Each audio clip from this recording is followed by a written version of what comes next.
الرحيم وما خلقت الجن والانس الا ليعبدون صدق اللہ العظیم.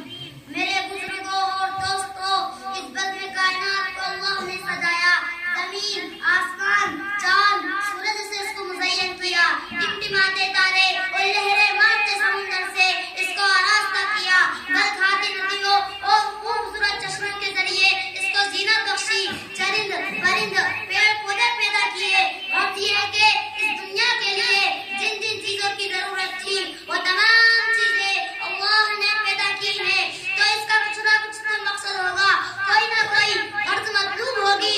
ارشاد خدا بندی ہے وما خلقنا السماء والارض وما بینہما باطلا. ہم نے زمین و آسمان اور جو ان کے درمیان ہیں بیکار یوں ہی پیدا نہیں کیا.